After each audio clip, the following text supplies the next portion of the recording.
Je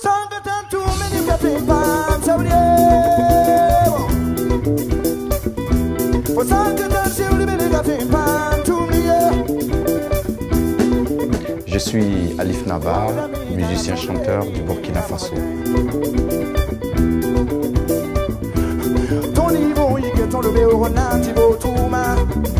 Je dirais que j'ai eu la chance d'avoir une mère chansonnière traditionnelle. La musique m'a été transmise par cette maman.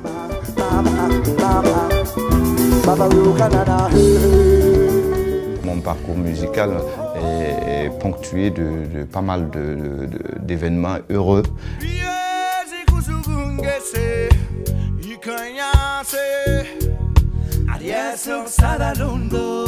Nous arrivons à diffuser et j'arrive à voyager un peu partout, en Afrique comme en Europe et en Amérique et aussi en Asie, pour partager notre soleil, notre énergie, notre musique, notre passion.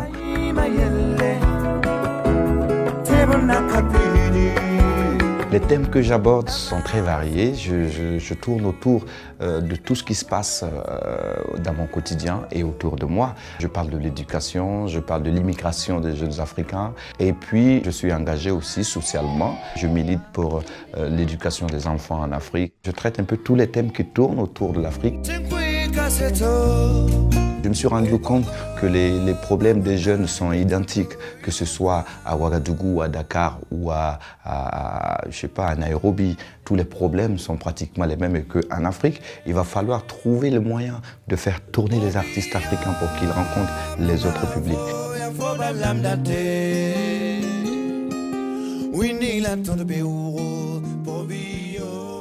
J'ai rencontré beaucoup d'autres musiques quand j'étais adolescent.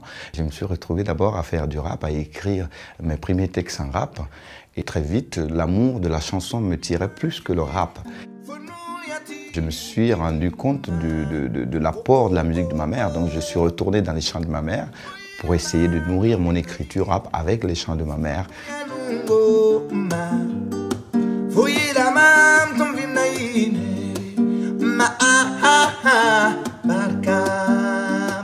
Et puis, vu que j'avais eu la chance de rencontrer, ou du moins de croiser des mélodies comme celle de Touré Kunda ou d'Ismaëlo ou d'autres grands frères qui à l'époque marchaient bien en Afrique, ma musique va de manière inconsciente comme ça prendre un chemin beaucoup plus métissé.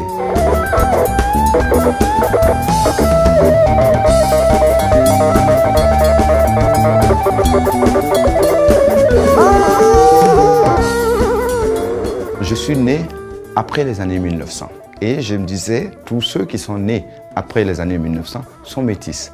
Parce que après les années 1900, l'Afrique a connu l'arrivée de l'Occident et tout ça. Donc après les années 1900, je suis métis soit dans ma vision, métis dans ma manière d'être, et donc il fallait que ma musique éventuellement respecte cela.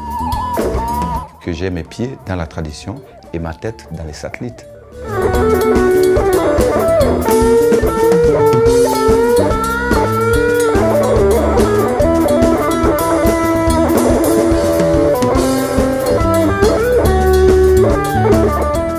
En 2005, quand j'ai sorti mon album Faux, mon deuxième album, c'est cet album-là qui m'a véritablement révélé. Cet album a été diffusé dans toute l'Afrique de l'Ouest, notamment au Mali, au Sénégal, en Côte d'Ivoire. En 2012, j'ai été visa pour la création de l'Institut français qui m'amène à Paris, à la Cité internationale des arts, pour écrire mon album Yiki.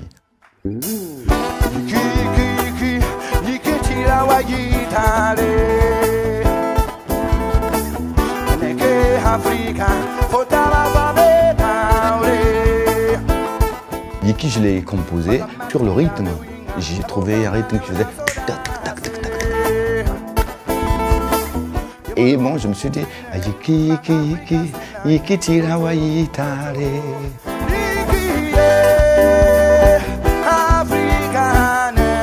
Yiki est un message adressé à tous les jeunes Africains pour construire notre continent. Aujourd'hui, nous avons un continent composé à plus de 75% de jeunes et que ces jeunes-là vont mutualiser leur intelligence, leur connaissance pour construire une Afrique prospère, pleine de paix et une Afrique où il fera bon vivre pour le monde entier.